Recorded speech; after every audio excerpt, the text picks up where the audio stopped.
सुधा जी की आदत थी कि सुबह उन्हें गर्म पानी चाहिए होता था। इसलिए सुबह से 2 बार उठकर कमरे के बाहर निकलकर आकर देख चुकी थी, लेकिन अभी तक बहू वृंदा और बेटा पलाश उठे तक नहीं थे।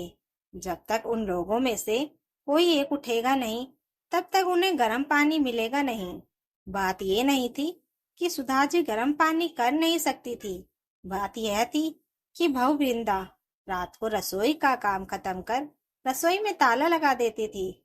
अब जब तक ताला खुलेगा नहीं, सुधा जी को गर्म पानी मिलेगा नहीं। आखिरकार घड़ी में जब 9 बज गए और सुधा जी से रहा नहीं गया, तो उन्होंने हिम्मत करके बेटे के कमरे का दरवाजा खटखटाया। 2-3 बार दरवाजा खटखटाने के बाद वृंदा की जगह पलाश ने आकर दरवाजा खोला और तमतमाते हुए बोला, क्या है माँ, सुबह सुबह परेशान कर रही हो? बेटा, मुझे गर्म पानी चाहिए था। रसोई में ताला लगा हुआ है, तो तुम रसोई का दरवाजा खोल दो ताकि मैं गर्म पानी कर सकूं।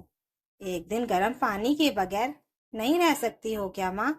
रोज तो वृंदा करके दे ही देती है ना। आज संडे था, इसलिए सोचा था कि थोड़ा आराम से उठेंगे, पर आप भी ना। कहते कहते पलाश अंदर कमरे में गया और वृंदा को जगाया। वृंदा भी तिल मिलाते हुए उठी और चाबी लाकर सुधा जी के हाथ में रख दी। अब रसोई का दरवाजा आप ही खोल लीजिए। खुद के लिए गर्म पानी करो, तो हमारे लिए भी चाय बना देना। जल्दी नींद खुलने से सिर दर्द होने लगा है मेरा। कभी कोई सास खुश हुई है क्या अपनी बहू को सोता देखकर? इन सास लोगों का बस चले तो बस बहू को मशीन बनाकर रख दे। वृंदा बड़बड़ाती हुई वापस जाकर पलंग पर लेट गई।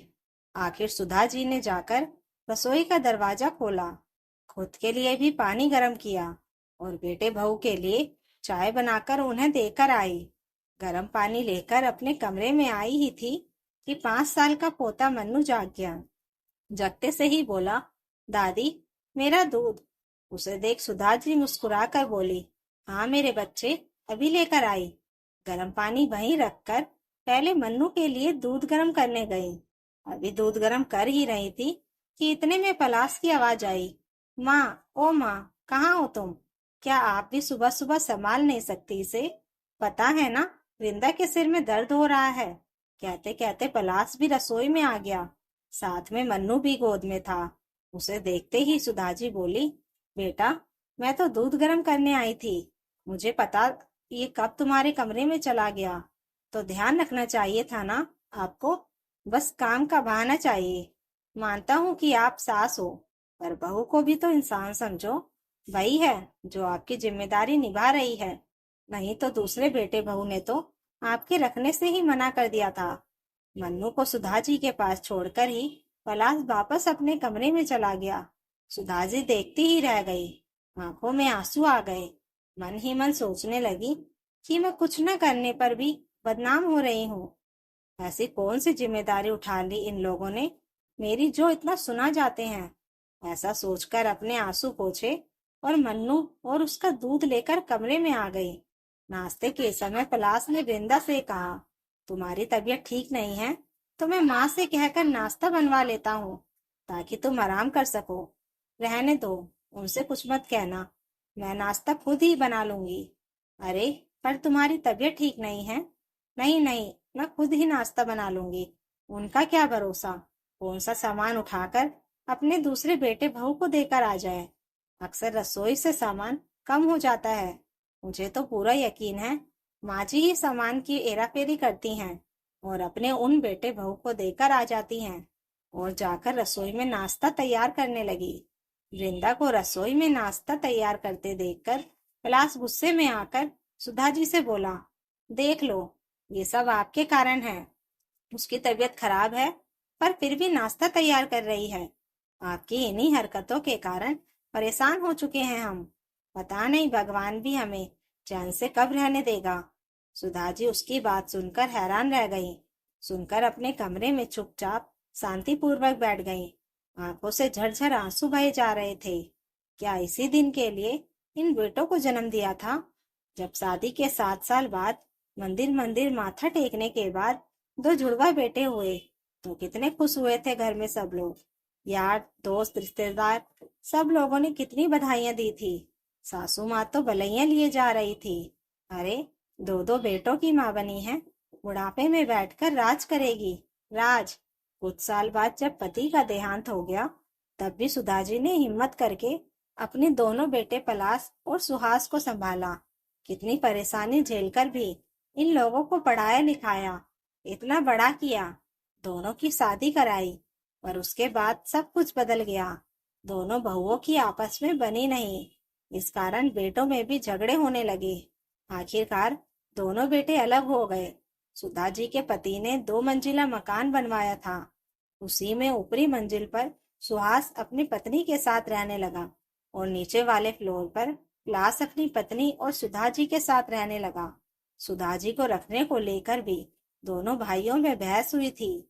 सुहास ने साफ मना कर दिया कि वो माँ को अपने पास नहीं रखेगा, तो पलाश को अपने पास सुधा जी को रखना पड़ा। सच कहें तो उस समय की बधाइयां आज कानों में चुभ रही थी।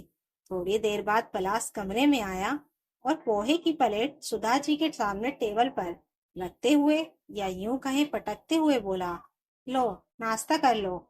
आखिर एक बहू को ही परेशान करते जाओ, दूसरी से कोई लेना देना ही नहीं। सुधा जी को पलाश की बात बहुत बुरी लग रही थी। उन्हें ऐसा लग रहा था जैसे पोहे की प्लेट उन्हें चिढ़ा रही है। ऐसा खाना भी किस काम का, जो तिरस्कार करके दिया जाए। आखिर सुधा जी ने उस नाश्ते की प्लेट को हाथ भी नहीं लगाया। आखिरकार सुधा जी ने काफी सोचा और सोच समझकर वो एक निर्णय पर पहुंची। शाम को सुहास अपनी पत्नी के साथ बाहर कहीं घूमने जा रहा था। पलाश और वृंदा भी बाहर खड़े हुए थे कि तभी एक प्रॉपर्टी ब्रोकर उनके घर पर आया। उसे देखकर चारों बेटे बहू हैरान रह गए। उसने आते ही पूछा, क्या मैं सुधा जी से मिल सकता हूँ? आपको सुधा जी से क्या काम है, हमें बताइए, हम उनके बेटे हैं। पलाश ने कहा, जी मुझे सुधा जी ने फोन करके बुलाया है। जब एक दूसरे को हैरानी से देखने लगे, इतने में सुधा जी अंदर से आई। क्या आप ही सुधा जी हैं? जी मैं ही सुधा हूँ। आप? जी आपने सुबह फोन किया था मकान को बेचने की बात करने के लिए। अरे हाँ, मैंने ही आपको फोन किया था। इससे पहले सुधा जी आगे कुछ कहती, पलाश बोला, कौन सा मकान बेच रही हो आप? हमसे पूछे बगैर आप यह निर्णय कैसे ले सकती हो? माँ, मकान बेच दोगी तो हम कहाँ जाएंगे? सुहास ने भी कहा, कभी मेरे बारे में सोचा था कि मैं कहाँ रहूंगी, कैसे रहूंगी? सुनाने में तुम लोग तो मुझे कोई कसर नहीं छोड़ते हो। मकान तो मेरे पति का बनाया हुआ है, मेरे नाम पर है, फिर किस हक से मकान में हिस्सा मांग रहे हो? पर माँ जी, समस्या क्या है? मकान को बेच दोगी तो आप उन पैसों का करोगी क्या? वृंदा ने कहा, सोच रही हूँ कि वापस गांव चली जाऊं, जहां से जिंदगी की शुरुआत हुई थी। वहीं जाकर अपनी जिंदगी के अंतिम दिन देखूं। इसलिए मैं मकान बेचकर गांव में ही जमीन खरीद रही हूँ और वहीं रहूंगी। फिर हम लोगों का क्या? छोटी बहू ने कहा, मुझे नहीं पता, तुम लोगों के तो हाथ पैर चलते हैं और उसमें भी तेज जवान चलती है। अपने आप कमाओ और अपनी प्रॉपर्टी बनाओ, बाकी मुझे नहीं पता। माँ, तुम इतनी स्वार्थी कैसे हो सकती हो? पलाश और सुहास एक साथ बोले, माँ को महानता का चोला मत पहनाओ।